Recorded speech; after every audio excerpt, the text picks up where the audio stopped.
मेरा नाम स्नेहा है। मेरी उम्र इस वक्त 17 साल है। मेरे माँ बाप इस दुनिया में नहीं थे, लेकिन मैं मौसी के साथ रहती थी। मेरी मौसी गांव में रहती थी, इसलिए उन्होंने मुझे शहर भेज दिया। गांव में लोग हमें अच्छा नहीं समझते थे क्योंकि हमारे घर में कोई मर्द नहीं रहता था। मेरी मौसी का सपना था कि मैं कुछ ऐसा करूं कि ज़िंदगी में बहुत इज्जत और नाम कमाऊं। मैं भी आगे पढ़ना चाहती थी, पर मेरी मौसी मेरी पढ़ाई का खर्च नहीं उठा सकती थी।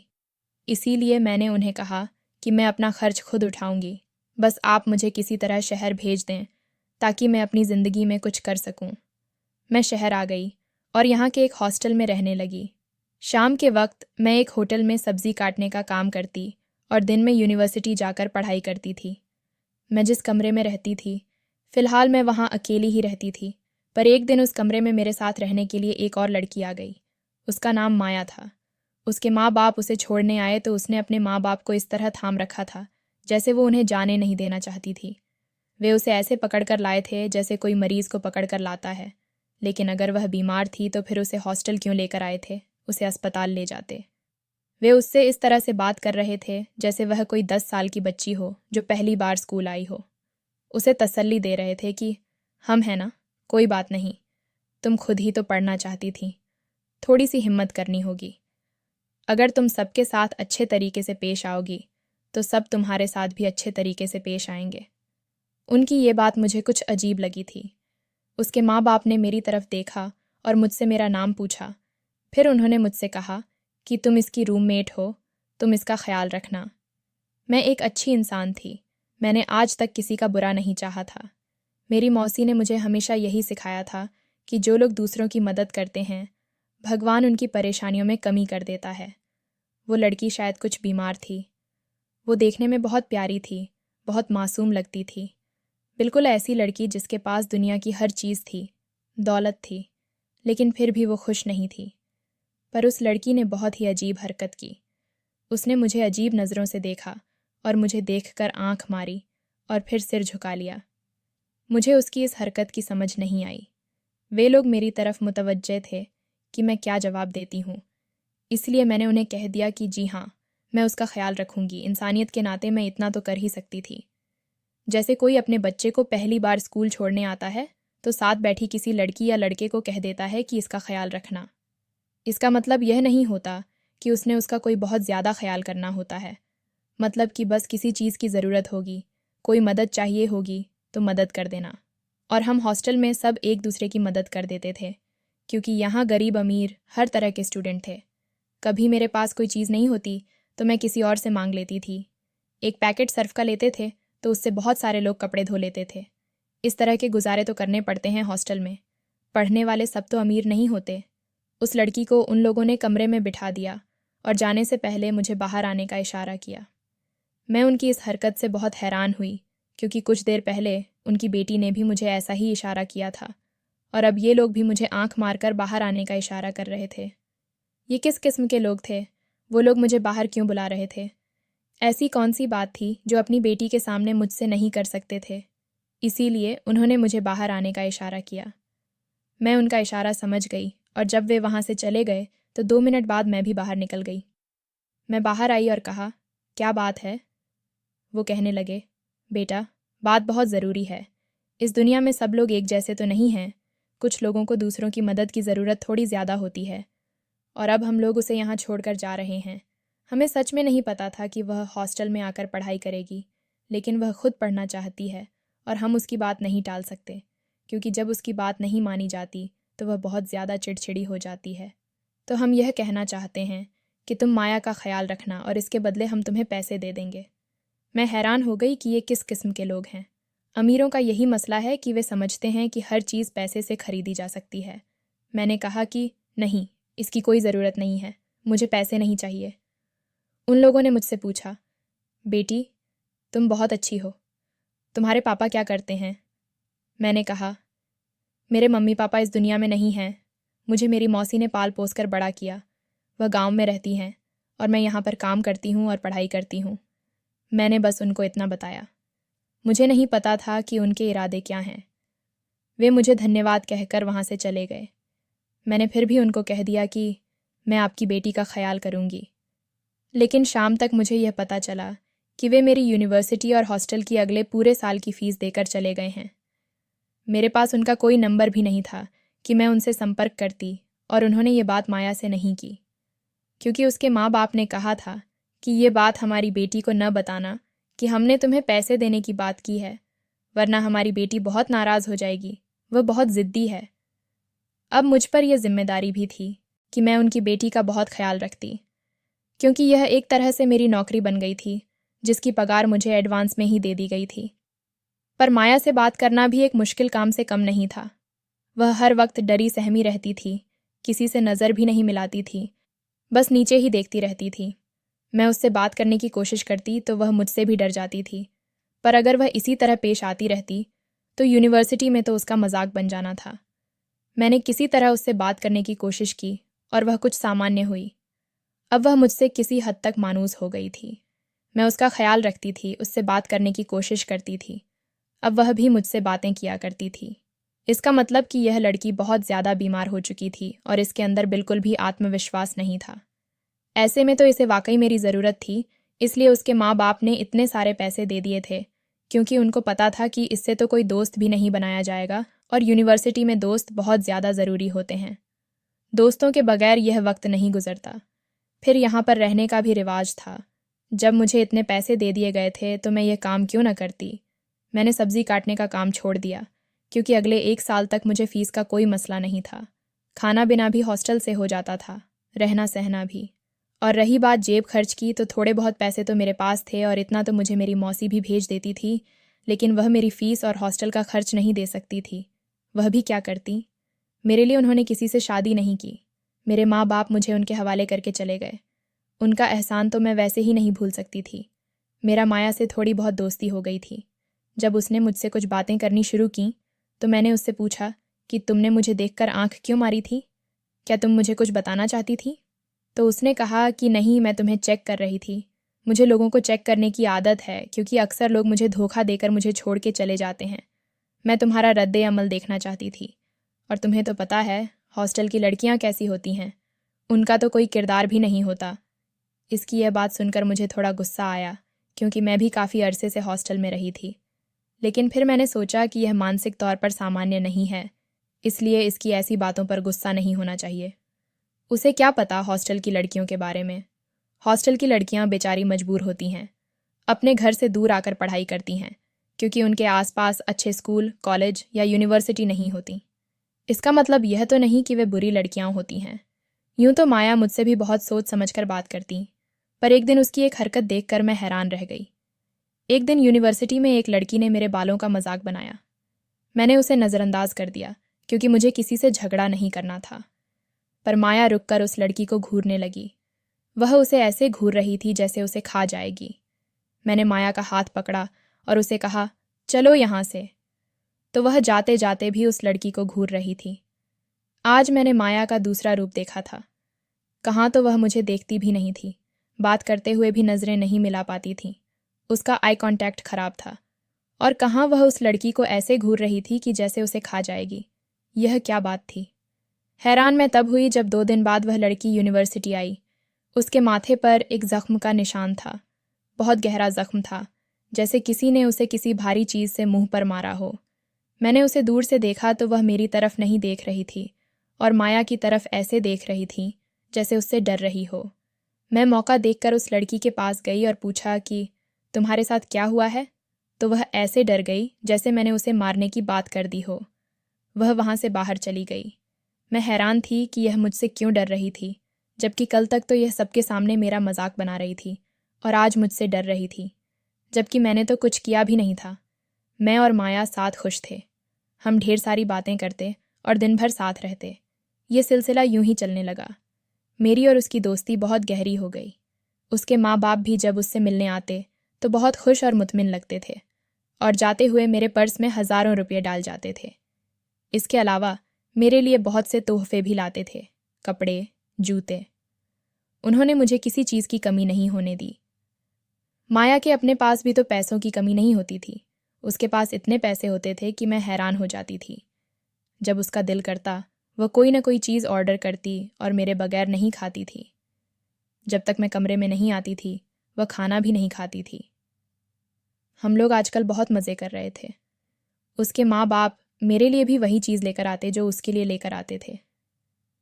वैसे अभी तक वे लोग सिर्फ 2 दफ़ा आए थे। वह अपनी माँ बाप की ज़्यादा बातें नहीं करती थी कि मुझे याद आ रही है या मुझे घर की याद आ रही है, पर मेरे साथ खुश रहती थी। कभी कभी मैं थोड़ी सी तंग आ जाती थी क्योंकि उसका रवैया थोड़ा सा चिपकू किस्म का था, लेकिन उसके इस चिपकूपन की वजह से मेरा बहुत फ़ायदा भी हो रहा था और मुझे एक अच्छी दोस्त भी मिल गई थी। तय कराती यार असर हुक्म की गुलाम।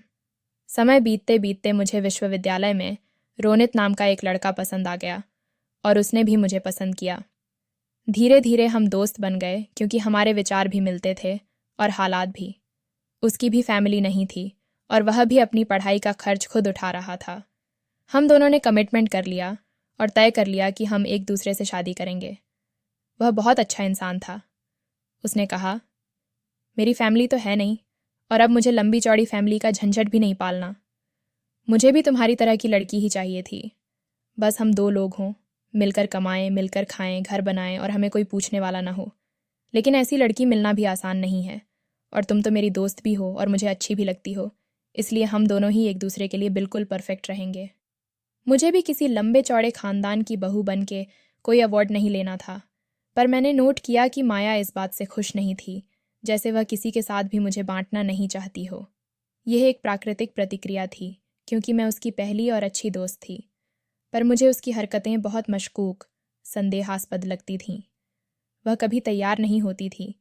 जब से रोनित हमारे साथ रहने लगा था, वह खुद तैयार होती थी। एक दिन मैंने उसे कुछ ऐसा करते हुए देखा कि मेरे कदमों तले से ज़मीन निकल गई। वह रोनित के बहुत करीब खड़ी उसकी आंखों में देख रही थी और हंस हंस कर उससे बातें कर रही थी। माया ऐसी लड़की थी जो अभी तक मुझसे भी ठीक तरह से खुलकर बात नहीं कर पाती थी, तो मैं ये सोच भी नहीं सकती थी कि वह किसी लड़के से बात करने का इतना आत्मविश्वास अपने अंदर पैदा कर सकती है। लेकिन जिस तरह से वह रोनित के पास खड़ी थी, ऐसा लगता था कि उसके अंदर दुनिया जहान का आत्मविश्वास आ गया है। इतना आत्मविश्वास तो मेरे अंदर भी नहीं था, या फिर यह आत्मविश्वास नहीं बल्कि बेशर्मी थी। जबकि रोनित दूर से ही कुछ घबराया हुआ लग रहा था। मुझे देखकर दोनों अलग हो गए। वह मेरी दोस्त थी, मैं उससे पूछ सकती थी कि आखिर वह कर क्या रही थी। मैं वैसे भी सीधी बात कर देने की आदी थी। मुझे यह सोच सोच कर जलने की क्या ज़रूरत थी कि पता नहीं क्या बात कर रही थी, कि वह कितने करीब खड़ी थी, क्या बोल रहे थे, क्या सोच रहे थे, क्या कर रहे थे। मैंने सोचा मैं सीधा माया से पूछूंगी। हमारे बीच इतनी दोस्ती तो थी कि हम सीधी बात सीधे तरीके से पूछ सकते थे, और मैंने भी उससे पूछ लिया। तो उसने जो जवाब दिया वह मुझे और भी हैरान कर गया। उसने कहा, मैं रोनित को चेक कर रही थी कि कहीं वह तुम्हारे साथ फ्लर्ट तो नहीं कर रहा है। मैं हैरान और परेशान रह गई और मैंने कड़वे गुस्से से कहा, तुम्हें उसे चेक करने की कोई ज़रूरत नहीं है। वह ऐसा लड़का नहीं है। मैं उसे अच्छी तरह जानती हूँ। हम लोगों ने शादी का फ़ैसला किया है और जो लड़का शादी की बात करे वह बुरा नहीं होता है। माया ने बहुत धमकाते हुए कहा, सब लड़कियों को पहले ऐसे ही लगता है, फिर जब उन्हें धोखा मिलता है तो सारी ज़िंदगी रोते हुए गुजार देती हैं। मैं तो तुम्हारी दोस्त हूँ, मैं तो तुम्हारा भला ही सोचूंगी ना। मैं नहीं चाहती कि तुम्हारे साथ कुछ बुरा हो। मैंने माया को गुस्से से कहा, दोबारा इस तरह की कोई हरकत न करे। रिश्तों को आजमाने से रिश्ते कमज़ोर हो जाते हैं। 2 दिन बाद मेरी रोनित से इसी मुद्दे पर बात शुरू हुई और हमारा झगड़ा हो गया। रोनित ने मुझसे यहाँ तक कह दिया कि वह मेरे साथ ज़िंदगी गुजारने की बात पर दोबारा सोचना चाहता है। ये बात मुझे बहुत बुरी लगी। मैं सारी रात रोती रही और माया मुझे चुप करवा रही थी, पर मेरा दिल था कि हल्का ही नहीं हो रहा था। 2 दिन रोनित विश्वविद्यालय नहीं आया। मैं उसके लिए परेशान थी क्योंकि वह फ़ोन भी नहीं उठा रहा था। पहले तो हमें एक दूसरे के पल पल की खबर होती थी कि वह कहाँ है, क्या कर रहा है, किस समय निकलेगा, किस समय विश्वविद्यालय आएगा। लेकिन अब क्योंकि मेरा उससे झगड़ा था, इसलिए मुझे नहीं पता था कि वह कहाँ है और न ही मैं उससे पूछ रही थी, क्योंकि मैं तो अपनी ईगो में अड़ी हुई थी। पर अब मैं बहुत परेशान हो रही थी, क्योंकि एक तो मुझे उसकी याद आ रही थी और दूसरा वह 2 दिन से बिल्कुल गायब था, और फिर आया तो उसके हाथ पर प्लास्टर लगा हुआ था। मैंने उसे देखकर हैरान रह गई और उसकी तरफ बढ़ी और पूछा, क्या हुआ है? तो कहने लगा, मेरा एक्सीडेंट हो गया था। रोनित मुझसे कुछ ज़्यादा परेशान लग रहा था। मुझे नज़रअंदाज कर रहा था, जैसे मुझसे बात नहीं करना चाहता हो। कुछ दिन उसने मेरे साथ यही रवैया रखा, लेकिन फिर हमारी फ़ोन पर बात हुई और हम नॉर्मल हो गए। पर उस दिन के बाद से मुझे रोनित कुछ अजीब लगता था, जैसे वह मुझसे कुछ कहना चाहता है पर कह नहीं पाता। पर वह इतना कहता था कि माया से दूर रहो, वह अच्छी लड़की नहीं है। मुझे लगता था कि शायद वह इसी बात पर अभी तक खफा है कि माया ने उसका इम्तिहान लिया है। एक दिन मेरी एक दोस्त ने मुझे कहा कि उसने विश्वविद्यालय के पास एक छोटा सा घर ले लिया है, जिसमें 3 लड़कियां और भी रहती हैं, और एक लड़की की जगह खाली है, क्योंकि हॉस्टल में न तो कोई आराम से रह सकता है और खाना भी अच्छा नहीं मिलता। इसलिए उन्होंने अलग से एक किराए पर घर ले लिया था। विश्वविद्यालय में हमारा आखिरी साल था। उन्होंने मुझे ऑफ़र किया कि तुम भी हमारे साथ रहने आओ। मैं तो पहले ही हॉस्टल के निज़ाम से तंग थी, क्योंकि मुझे रोनित से मिलने में भी मुश्किल का सामना करना पड़ता था। मैं तुरंत मान गई और अपना सामान पैक करने लगी। माया ने मुझसे पूछा, मैं कहाँ जा रही हूँ? तो मैंने कहा, मैं लड़कियों के साथ रहने जा रही हूँ, तुम आराम से हॉस्टल में रहो। अभी तो 1 साल बाकी है, हम रोज़ मिला करेंगे, सारा दिन साथ होंगे, बस रात में मैं वहाँ चली जाया करूँगी। लेकिन माया इस बात पर बहुत बिखर सी गई। ऐसे रोने लगी जैसे मैं उसे छोड़कर जा रही थी। सच कहूँ तो मुझे माया के बच्चों जैसे रवैये से उलझन होने लगी थी। वह मेरे साथ ऐसे पेश आती थी जैसे उसने मुझे खरीद लिया है। उसके अलावा मैं किसी से बात भी नहीं कर सकती, किसी के साथ बैठ भी नहीं सकती। और अब मैंने जाने की बात की तो वह बच्चों की तरह रो रही थी। तुम मुझे छोड़कर कैसे जा सकती हो? वह मुझ पर ऐसे हक जमा रही थी जैसे मैं उसकी मिल्कियत हूँ। क्यों नहीं छोड़कर जा सकती? तुम मेरी बहन तो नहीं हो। अच्छा, अच्छा, तो अब तुम्हें यह याद आया कि मैं तुम्हारी कुछ नहीं लगती। 2 साल से तुम मेरे माँ बाप के पैसों पर पल रही हो। वह क्या था? उस वक्त कहाँ थी तुम्हारी खुददारी? अब जब मैं तुम्हारी आदी हो गई हूँ तो तुम यहाँ से भाग रही हो। तुम एक खुदगर्ज इंसान हो और तुम्हें मुझसे सिर्फ यही मतलब था। मुझे माया की इस बात पर बहुत गुस्सा आया। हम में झगड़ा हो गया। हम बहस कर रहे थे कि अचानक माया ने एक गुलदान उठाकर मेरे मुंह पर दे मारा।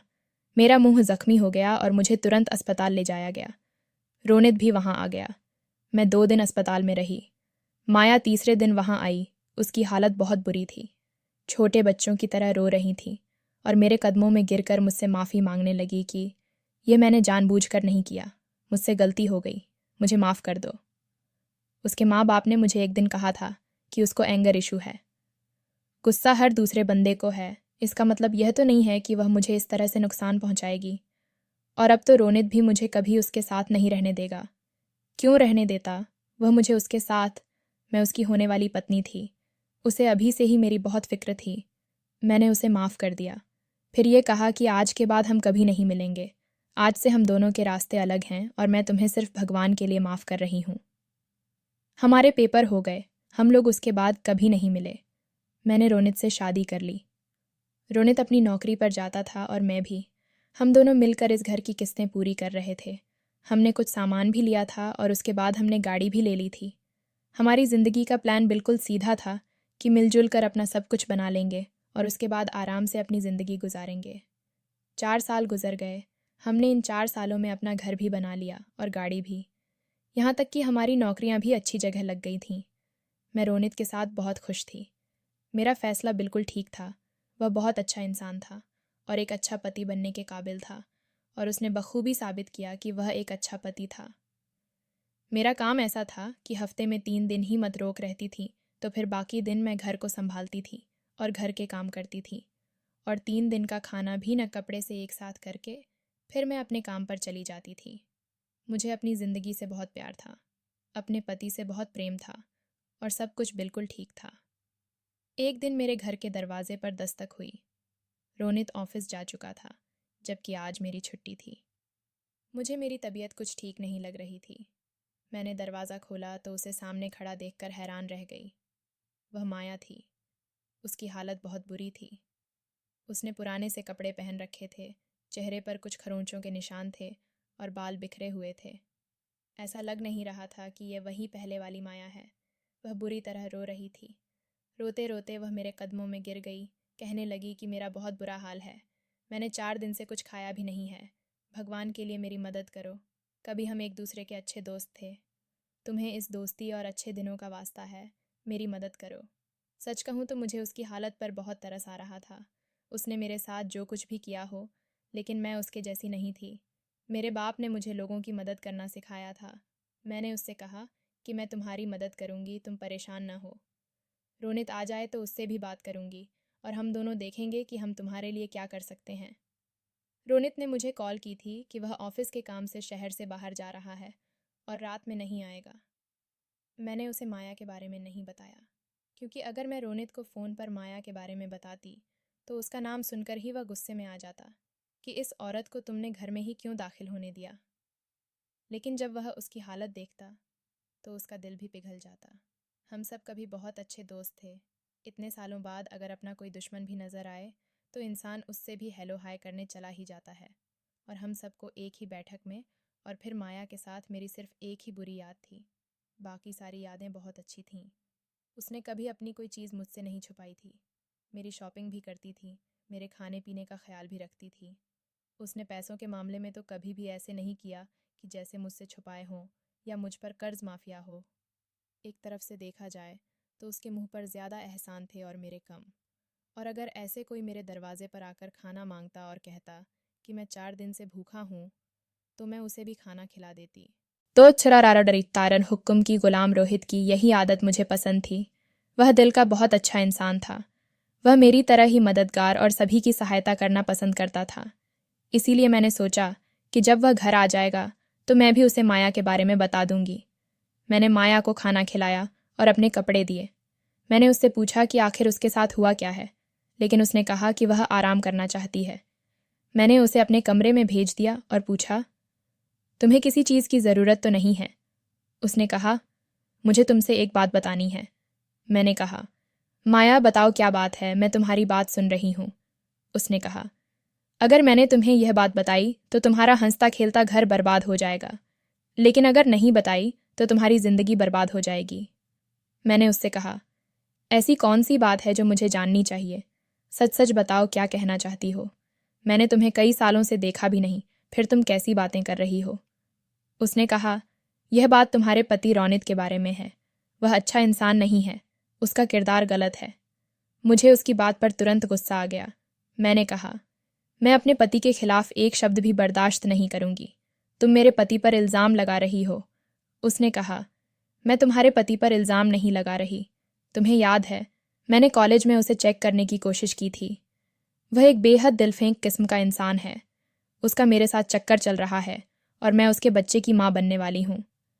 उसका इतना कहना था कि मेरे कदमों तले से ज़मीन खिसक गई। मैंने कहा, ऐसा नहीं हो सकता। मैं उसकी बात को झुठला रही थी, लेकिन मेरा दिल भी बैठ गया था। उसने कहा, ऐसा ही है, तुम उसे बुला लो, बाकी बातें उसके सामने होंगी। मैंने कहा, मेरे घर से निकल जाओ। उसने कहा, तुम मुझे अपने घर से निकाल दोगी, लेकिन अपने पति की ज़िंदगी से कैसे निकालोगी? देखो, बात को समझो। हमें सबको बैठकर बात करने की ज़रूरत है। तुम उसे बुलाओ, मैं उससे बात करने के लिए ही यहाँ आई हूँ। मेरी हालत बहुत बुरी है। वह बोल रही थी कि तभी मेरे मोबाइल की रिंग बजी। मैंने कहा, तुम चुपचाप सो जाओ, हम बाद में बात करेंगे। मुझे अपने पति पर पूरा भरोसा था, इसलिए मैंने माया के सामने ये जाहिर नहीं किया, लेकिन मैं बहुत ज़्यादा परेशान हो गई थी। मेरे दिमाग में बुरे ख्याल आ रहे थे। रात का वक्त था जब मुझे किसी की कॉल आई। वो आवाज़ जानी पहचानी थी। ये माया के पिता की कॉल थी। उनकी बात सुनकर मेरे पैरों तले से ज़मीन निकल गई। हाथ पैर कांपने लगे और दिल की धड़कनें कानों में गूंजने लगीं। उन्होंने बताया कि माया कोई आम लड़की नहीं है, वह मानसिक रूप से बीमार है। हम उसके माँ बाप नहीं हैं, बल्कि उसके घर के देखभाल करने वाले नौकर थे। उसने अपने असली माँ बाप को खुद मार डाला था और हमें भी ब्लैकमेल कर रही थी। हमारा बेटा उसके पास है। तुम्हारी कॉलेज में जिस लड़की से लड़ाई हुई थी, उस लड़की को भी माया ने मारा था, और तुम्हारे मंगेतर का एक्सीडेंट भी माया ने करवाया था। वह तुम्हें 4 साल से तलाश कर रही है, क्योंकि वह तुमसे बदला लेना चाहती है। कल हमने उसे उस घर से जाते हुए देखा है, और जाते जाते वह अपने साथ मालिक का पिस्तौल भी ले गई है। वह यकीनन तुम्हारे पास ही आ रही है, क्योंकि उसे कहीं से तुम्हारा पता मिल गया है। अगर तुम अपने घर में हो तो अपने घर से कहीं चली जाओ और अपने पति को यह सब बताओ और जाकर पुलिस से संपर्क करो। मैंने रोनित को कॉल की, पर वह कॉल नहीं उठा रहा था। मैं बहुत डर गई थी और बार बार उसका नंबर मिलाती रही। अचानक किसी ने मेरे सिर पर बहुत ज़ोर से वार किया। मुझे याद नहीं कि मैं कहाँ थी। जब मेरी आंख खुली तो सुबह हो रही थी और मैं एक कुर्सी पर रस्सी से बंधी हुई थी। माया मेरे सामने खड़ी थी। उसकी हालत किसी पागल जैसी लग रही थी। मुझे समझ आ गया था कि मैं बड़ी मुसीबत में फंस गई हूँ।